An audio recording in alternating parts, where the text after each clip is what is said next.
Welcome to the Parenting on the Spectrum show with board-certified behavior analyst and infant-toddler development specialist, Theresa Alexander Inman. Parenting on the Spectrum dives into real stories, challenges, and triumphs, offering invaluable insights and support for families on your unique journey. Let's get into the episode. Welcome. Today, my guest is Katherine Sellery. She is a 3-time TEDx speaker, founder of the Conscious Parenting Revolution, a trusted voice for parents, educators, and leaders. And she is going to share with us just a lot of great strategies to help with power struggles and connection. And I'm really excited to have her. So welcome, Miss Katherine. Thank you so much. I'm so happy to be here. So happy to have you. Oh, super excited. In this day where there's so many challenges and parents are navigating this journey without a guidebook, without instructions, and the world is telling our children one thing and parents are telling the children the other, and they're trying to fit in. And, people think, autistic children don't try to fit in, and it happens because there's so many different, there's such a spectrum, right? And a lot of children end up masking and, just engaging in a lot of behaviors where they internalize a lot of the stress. And help us, Katherine. Absolutely. Yeah. No, I mean, everybody's struggling to meet their needs, and that's everybody. Every human being is struggling to meet their needs. And so I guess when you mention that, I think to myself, well, really, I mean, kids on the spectrum have the same needs I have.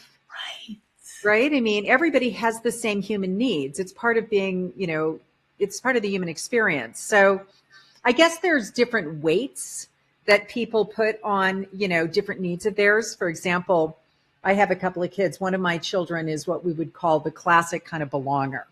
Really wants to please. Mm-hmm. And so that core need within him for a sense of feeling good about himself is tied to his communication and his relationships. Mm-hmm. And then I have another child who's highly autonomous. And so the value is more on self-determination. And there's more weight on that because, again, the core value around autonomy is what drives that person. So everybody has autonomy needs. Everybody has belonging needs. But there's different weight around which one satisfies my sense of self and drives me more. But we're all driven to meet our needs. And thank you for mentioning that. It is so important because, again, a lot of people think, well, the autistic child does not. Yeah, and I mean, there's so many nots. And you nailed it because, yes, we all have needs. And it's not that a child has, yes, we've got, some children prefer autonomy to, more, socialization and all of that. And I think, too, though, sometimes in the case of an autistic child, and I think with all of us, there are a lot of things that we may aspire to, but we don't know how to get there. And it's the getting there and helping parents navigate how to help them get there to help meet those needs. I think that is such a big challenge. Yeah, it makes me kind of chuckle because I trained in NVC, nonviolent communication, and Marshall Rosenberg is the founder of the movement. And he always said that often people go about meeting their needs in ways that are almost guaranteed not to. Mm. And we see that all the time, right? People are falling apart and they're trying to meet their needs and they're getting frustrated and they start to, have behaviors that are almost guaranteed not to get them closer to meeting their needs. So it's inevitable. And that's across the board, regardless of being on the spectrum or not on the spectrum. It's just part of mastery. Absolutely. And, which is why we do what we do, because people don't know what they don't know. And you don't even realize what you don't know because you don't know what you don't know. So it's like it takes somebody on the outside to say, hey, well, first it takes you realizing that you're struggling and being Yeah. open to getting help and understanding that this journey is not meant for you to do alone. And Yeah. once you realize that, get the help, talk to someone, and receive the information. All of it may not be for you. However, there's always something for you, always something that you can take and modify to make it your own to help navigate, and help your children navigate through the challenges and the situations in life. One of the best sort of things that informs parents is to look at the acting out behaviors as the tragic expression of the unmet need. Mm, So if you see the acting out behaviors as something that is obviously it's difficult to be around, sometimes it's socially unacceptable. I mean, there are all of those things that are happening at the same time. But if we can keep out of the land of good, bad, right, wrong, and judgment and all of that stuff, because when we go into that land, going in there activates our own irritation. And if we realize that we can toggle that, we have that capacity to make those choices and to see it as something that, okay, sure, you'd rather not have to go through it. But boy, I think they're having more trouble than I am. I'm having to be around this person who's struggling. That's something I get to be compassionate about how hard that is for me. But let's put me aside for a minute. And oh my God, how hard is it for them? And, to just shift the focus away from this is inappropriate to, oh God, are you doing okay? You're not alone. I'm here with you. We can get through this. We can do hard things. wow. And that in itself is so powerful. And thank you for mentioning good, bad, right, and wrong. Because I tell parents I want to remove those words from any vocabulary that you use Totally. with your child, because they are neither. They're none of those things, right? They It's just just not, are. it's not the right, framework to think about it. It's just such a limited framework. It is. It is. Because, I want to believe that we're all operating out of our best selves, and children have not learned to navigate the world yet. They don't have the information and the experience that we have. So it's up to us to help them. And if we start off by judging, like the other day I heard, parents say, oh, well, thank you for being a good boy, because when you're a bad boy, blah, blah, blah. And I thought, oh my gosh, like, and it wasn't somebody that I knew. So I wanted to say something because Yeah. It's It's hard to be around, right? It is. It is. It makes me Yeah. hurt because I'm thinking now this child feels judged, right? They're feeling that. So now they're like, oh, okay, was that good? Am I good? I know. Every child is quote unquote It's good. Every so unhealthy for anyone. I mean, just the human condition doesn't thrive when they feel the judgmental external world looking at them from, I don't know, holier than thou or whatever you want to call it, but just as though something about, I guess the most difficult part is that the one doing the evaluating doesn't acknowledge that it's them evaluating. Right. And so there's no sort of like dropping into, this isn't necessarily true.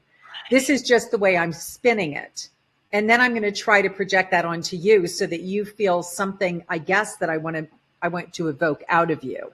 When I think what we're trying to get is a change in behavior. Yes. Yes. Right. We're trying to get a change in behavior. And then there's like one school of thought, which is the behavioralist thought, which is, well, you reward the behaviors you want more of and you punish the behaviors you want less of. Mm-hmm. And, what we also know from the research is that when you use a controlling form of discipline like that behavioralist approach, you activate retaliation, rebellion, and resistance. Yes. And 75% of behavioral disruptions are the 3 R's. So you have 4 problems in your life. 3 of them you created because of how you dealt with the primary issue.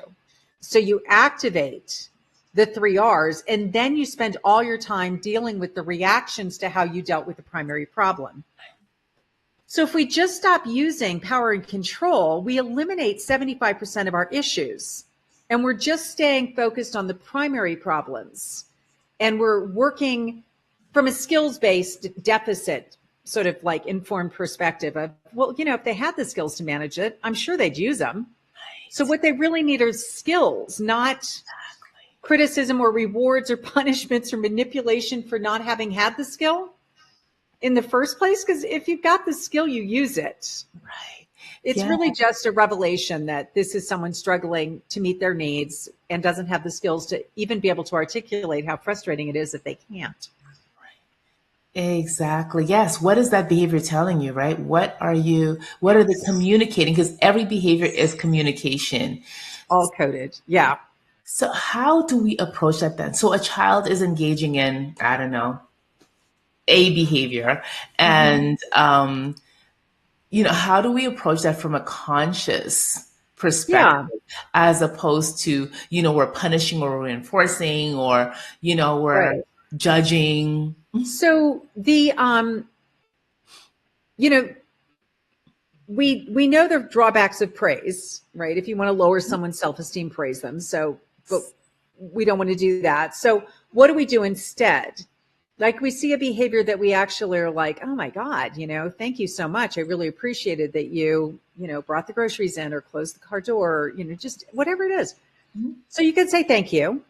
You can highlight, you can verify, you can acknowledge without it turning into good boy, good girl. Yes. Right. So you can acknowledge the behavior and say things like, hey, I really appreciated that. I'm just a little tuckered today and having an extra hand made a big difference. Thank you. Great. That's just something you would say to anybody that keeps you out of the land of praise. So you highlight, you verify, you acknowledge, you catch them doing it right. Yes. Right. And every time you catch them doing it right, you go into highlight, verify, acknowledge. Right. So you want to go ahead and amplify that and usually make it so it's really clear about how that impacted you personally. Right. I was tired. I was tuckered out. That really supported me. I appreciate it. Thank you. So this is like teaching consideration. Mm-hmm. Why do we do the things we do for other people? Well, we do it out of consideration for their needs, not because I'm going to get a goodie or I'm going to get a praise or I'm going to get a treat or not to avoid the consequences of not having met your standards. Because maybe I was tuckered out that day, right? And my failure to do the behavior isn't that I'm good, bad, right, wrong. It's simply that I was tuckered out that day. So keeping out of evaluation, diagnosis, all of those roadblocks to communication keeps it clean. Yes. And you can say things like, hey, I really would have appreciated a little support. And I imagine this must be a day where you're feeling a little tuckered out. Yeah. So a little grace there, a little grace around when the behaviors that we had wanted to have don't show up. And it's also being very specific so people know exactly what is happening. I remember I was in a classroom one day and a teacher, this was grade 1, and the student handed in an assignment and the teacher said, "Good job." I said, "Good job for what?" She's like, "Well, he just handed an assignment." I said, "Yes. And right now he's sitting at his desk picking his nose." So we're not specific. So he has no idea what that means. So if we can just, like you said, remove that and be specific, maybe thank you for completing that assignment. Wow, the effort you put into that, being specific with what it was as opposed to just these labels that don't really mean anything. Absolutely. Absolutely agree with you. So, we get into the land of non-blameful descriptions of behavior. Yes. So observation without evaluation, being the observer and just being able to say, when you left all your stuff on the floor in the living room, I was walking across the room. I almost tripped. Mm-hmm. I just caught myself. So now it's really clear, like, would you be willing to pick things up? And now that they understand, oh yeah, mom almost tripped and she, could have hurt herself. And it's no longer about because I said so. Mm-hmm. It's like tying it to like what's going on for me that I'm asking or making a request. Yes. And people are so much more accommodating when they hear request language than when they hear demands. Oh, and this is true for everyone. Nobody likes to feel like they're hearing demand language. Nobody likes to feel like there's no flexibility. It's so important to acknowledge that children are people too. Yes. And they have their own feelings and they have their needs that arise when their feelings are met. They have their needs or the feelings that arise when their needs are met, feelings that arise when their needs are not met. So when we just kind of stay rooted in that needs-based paradigm, it supports us in looking at the behavior and saying, this is the tragic expression of what unmet need? And what would support this person in being able to meet that need? And then, of course, just, emotional resilience, figuring out how to support someone so that they can calm themselves down. Yeah. And if you've got kids that are, have a pretty limited vocabulary, it would be important to give them more words. Yes. To explain their inner world to themselves and what they're going through. Because the more words I have, name it to tame it, the more words I have that hit the nail on the head of what's happening inside of me actually diffuses it. Absolutely. And if I don't have those words, it helps if somebody outside of me has the words and then I learn the word. Yes. So it would be even more helpful for somebody to say, are you frustrated? Right. Are you feeling anxious? Are you worried? I mean, because frustrated, anxious, and worried are actually 3 different feelings. Mm-hmm. One of them is going to hit the mark. Yes. If it doesn't hit the mark, they don't diffuse. Absolutely. If it doesn't hit the mark, they might escalate. And it just is information for you that, okay, well, that wasn't it. Right. And they may not be able to articulate it because they don't have that language yet. So we keep building the language. And the more that we can name it and tame it, the more they can do the self-talk. Absolutely. And you have a great example of that. I was in a preschool. I consulted with a preschool and I actually begged them to take this young autistic guy. And he was big for his age too. He was 3, but he was a big 3-year-old and in a class of little 3-year-olds. And some of them were very little 3-year-olds. So imagine what that was like. And the teachers were a little uncomfortable because they'd never worked with an autistic young man before or any autistic children. And one day he walked in and was just, could not communicate what was going on, was just he appeared frustrated, and that I'm not going to say he was because I don't know. And he took his shoe and threw it. And oh gosh, I thought if that had hit somebody, because it literally went across the room. Aww. Then one of the other students said, "Nanite," and he said, "Nanite," and I said, "Oh, I'm tired," and he said, "I'm tired," and that was the end of the tantrum. Just labeling that for him. So wow. Yeah, that was it. And he stayed awake and everything was fine. No other issues until lunchtime. So he ate his sandwich and his banana, and then he started again. And the teacher was like, "Oh my gosh, like twice in one day, what's going on? This has never happened with him before." And I said, "I'm hungry." And he said, "I'm hungry." Then I said, "May I," then I said, I said, "Miss Stacy, may I please have something more to eat?" And he repeated, "Miss Stacy," and I didn't tell him to say, Beautiful. I just said, he just "I'm learned. hungry." Exactly. You were the model. You were teaching him. And he asked for more. He got the more, and that was the end of those tantrums. Yeah. And it happened. So, it's such a beautiful, beautiful story of the tragic expression of the unmet need. Yes. And the skills deficit to be able to explain what the need was. So simple here. Maslow's hierarchy, food, air, water, and sleep, right? Basic needs. And when he couldn't meet the needs, he didn't have the language. And so he spoke through the behavior. Yeah, exactly. Yeah. Right. Yes. Yes. So it's exactly. And you were there to read. And that made all the difference. Absolutely. And I'm thankful that I was, because, I actually was called to a school, same situation. And this child was not on the spectrum, honestly, identical situation. And once we gave him the words, it was okay. They were actually looking to dismiss him from the school because of that. And I thought, how fair is it to punish a child for skill deficit, right? Our goal, like I said earlier, is to give them the skills, because everything is coming out of that skill deficit. And it's like we expect children to navigate in ways that we don't even, because how many times as adults have we just, because something happened, and then a child does it age appropriately, because I tell parents sometimes, "You're having a tantrum right now. Let's, take a time out." I don't ask children. I suggest that parents not put their children in timeout. I suggest they take time out so they can Yeah, reflect I do too the same. and put it Yeah. together. Know when you need to take a break. Know when you need to take that oxygen mask and put it on yourself. Apply some self-compassion. Soothe whatever's going on for you, because obviously it stirs up your own inner sense of things that you're struggling with. And, that's okay. You're going to have your own, things that arise for you. So having, it's okay not to be perfect. I don't have to always get this right either. I'm going to make mistakes too. That gives yourself the grace, and it also models for other people to not always be perfect either. Yes. And that it's okay. It's the human condition. We can't always do perfect. And to even expect to do so is setting our, a whole world of upset, going down the road. But what's informing a lot of people is what I call the negative view of children.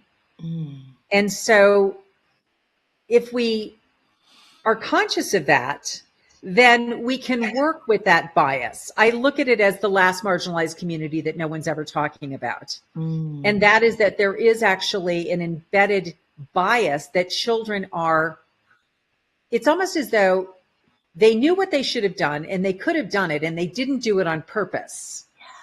And now I'm going to have to make them pay for that because look how you've made me feel. Right. And in this whole dysfunctional, description, we have an unacknowledged perception that set up our own exasperation because we have this idea that if they get it wrong, they have to pay for that. Yes. Because it's as though they did it on purpose, And then the second part of that is that whole sort of, look at the gray hairs you've given me. And, if you don't stop this, I'm going to get a migraine. It's this blaming the externals for how I feel as if it caused it, which of course isn't even true. Right. But it also models for children a lack of responsibility or accountability. And it models blame consciousness, blaming the externals for how I respond as if it caused it without that sense of, acknowledgement of, that was a real catalyst. I can see a lot's going on inside of me right now with regard to how that catalyzed me. And what's being catalyzed is all about me. Absolutely. And I do need to go take care of me right now, by the way. So I'm going to go, into my room and do my little timeout and work with my inner world. And when I'm better, I'm going to come out and we can talk about what's happening for you. I'm sorry. I can see you're really upset. Yes.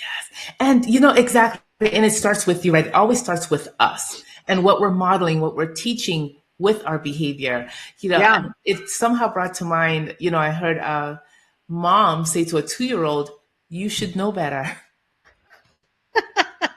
What? Yeah. Like, how can that happen? I know. But it's a classic one. Yeah. He is 2 years old.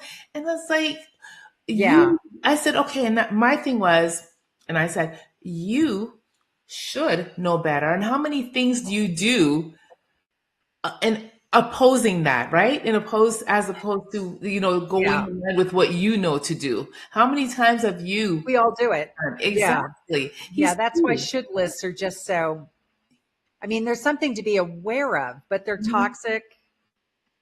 Yes. They're dysfunctional. And they usually show me that the person who's saying that is struggling. Yes. Right. And so we can have some compassion because look, it's a full-time process working with anyone who's struggling to meet their needs and teaching children how to meet their needs on the spectrum, off the spectrum. It's just it's a full-time job. It is. Yeah. Oh my gosh, Katherine, our time is winding down so fast. I can't believe it. I know, it's crazy. I can't believe it. We just got started. We did. And so many questions came up because you mentioned the 3 R's. I'm like, oh my gosh, what are those 3 R's? Let people know. Yeah. Retaliation, rebellion, and resistance. And so whenever I have a parent call me for a consultation, I'm always leaning in listening for the behaviors that they're complaining about and trying to ascertain, do I think that's rebellion? Is that retaliation? Is that resistance? And then I'll say, it sounds like maybe these are one of the 3 R's. They're like, oh my God, they're all 3. And I'm like, okay, well, that's actually the easiest thing that can happen today, because we can eliminate all of that just by giving you a few more tools in your tool shed to be able to manage those primary problems. Slamming the door, I hate you mommies, kicking the dog, the problems that are the real problems, and working when those arise to be able to address them in ways that don't activate the 3 R's are really going to drive a huge shift in behavior. It sounds like we If need we a stay whole, focused, right? On yeah, the we real need a thing. whole other 26 minutes to talk about We that. do. Yeah. We do. So I just We'll want to, do another 26. We'll do yeah, another 26. we need to, yeah. So For I just sure. want to say thank you for today. And audience, you. thank you for watching and listening. And I really appreciate you, Miss Catherine. And audience, stay tuned. Next week, we'll have another awesome guest who will share all kinds of awesome strategies. Thank you so